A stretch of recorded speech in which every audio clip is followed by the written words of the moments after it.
So, Olivia Miles, the number 2 pick in the WNBA draft, or at least that's what everyone has had thought for a while.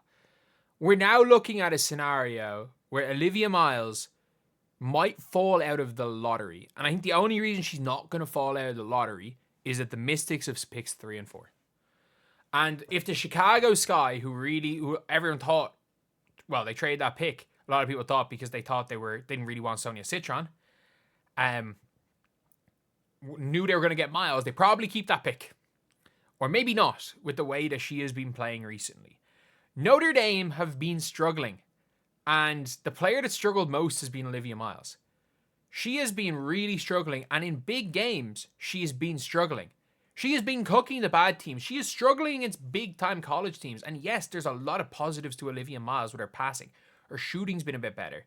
But the way she's been playing, I don't see the Seattle Storm taking a risk. I've seen Kiki Iriafen going back to number 2 in mock drafts.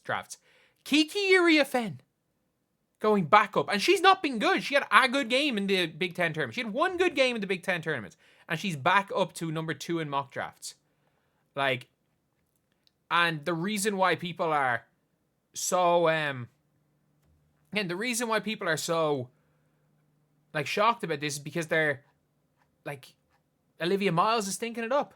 And it's the reason why Kiki Iriafen was dropping it. She was struggling. Kiki Iriafen's still not playing well. She's still not being consistent. But Olivia Miles, if you just look at her game log in games, this is a team who's lost 3 of their last 5 games. She was 9 of 23 in the double overtime loss. Did nothing in overtime. In either overtime. That was literally, even at the end of regulation, Sonia Citron was by herself willing them against NC State. They lost to FSU and Tanaya Latson, where she has 10. She is then has 15 in a win against Louisville on 3 of 9 shooting. Has 14 points on 4 of 14 shooting. 1 of 5 from 3. At least the 3-pointers are kind of coming there, but she plays negative defense. If there's ever been a player that plays, everyone wants to criticize Caitlin Clark's defense. At least Caitlin Clark, there are positives to Caitlin Clark on the defensive end. She plays less. And in fairness, there is positive. She gets in passing lane. She plays less defense than Caitlin. And I understand she is this Chelsea Gray-esque flashy passer. 46 minutes, 3 assists. 32-6. 38 minutes, 3 assists. 34 minutes, 6 assists. And she ends up playing 26 minutes. 26 minutes. 1-to-1 assist to turnover ratio. 2-to-1. 3 assists to 5 turnovers in a game. And this is, again, against an NC State team that's fine. They are absolutely fine. And Sanaya Rivers wasn't even guarding her. There are a lot of times where she takes the 3rd best defender on the other team because of the offense on her team. She's really struggling. She is really, really struggling.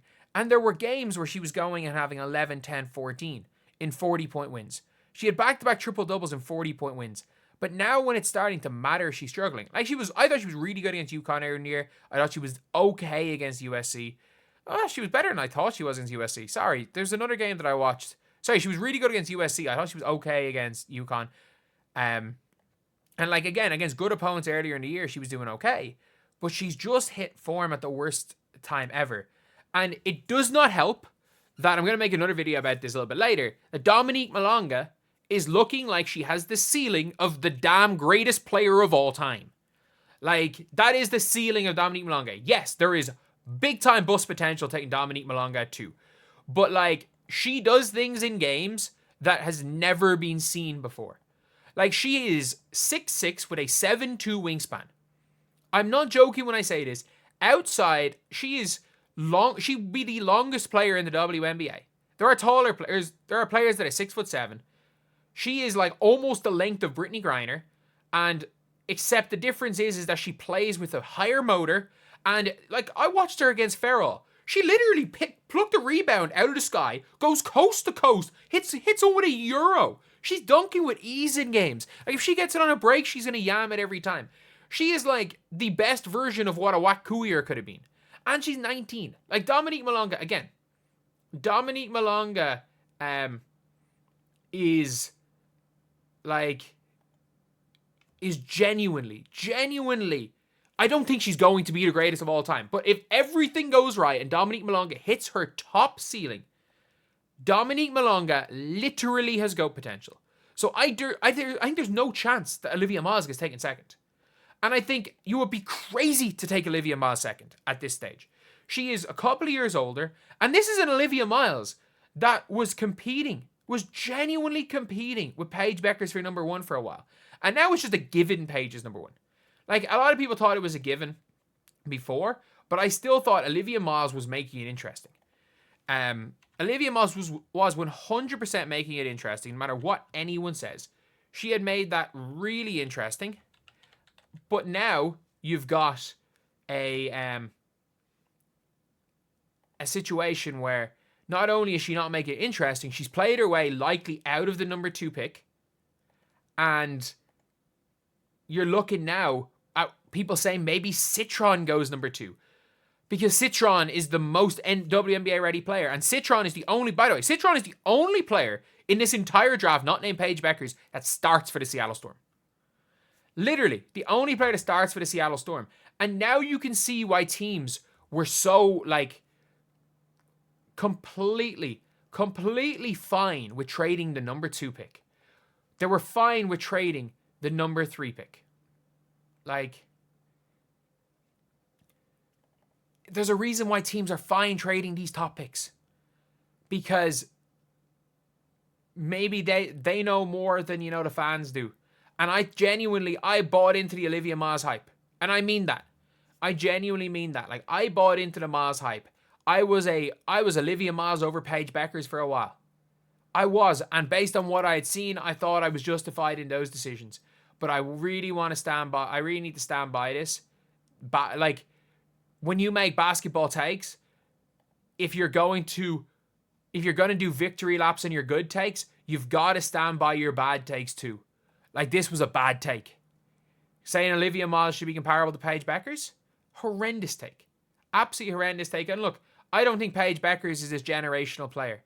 I think the way Paige Beckers is playing this year, I think Paige Beckers goes number 4 in last year's draft. There is a chance if Paige Beckers might have fallen, like, she wouldn't have gone below Dallas. But there's a chance that had she been in last year's draft, she's in Dallas as well at number 5. Like, I still think Cardoso, Rakia, and Brink, I would take all 3 of them over Paige Beckers as well as Caitlin Clark. But I'm sorry. The only player in this draft I'm even considering taking above Paige Beckers is Dominique Malonga. And the thing is with Paige, you know at least she's going to be good day one. Dominique Malonga, you don't know when she's going to be good. With the flashes you see from Malonga, she does have potential to be the literal best player to ever play women's basketball. But also, there is a chance that in 3 years' time, she's back in Europe and is a bust. And then comes back to the WNBA at 25 if she's not ready. But still, the Seattle Storm is a good place for her because they made the same risk on Ezi Magbagor. They took a player with super high potential in the 2019 WNBA draft who was not ready by any means to play. And they got the best available player at their position, or at the position in the draft.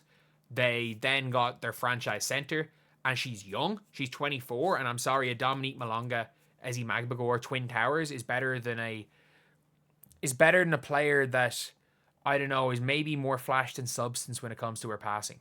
And yeah, like, imagine Chelsea Gray without the shot making ability. Like, that literally could be what you're getting with Olivia Miles. Because yes, she is an unbelievably flashy passer.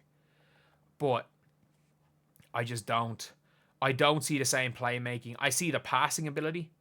I see maybe without question, the best passing ability in this draft.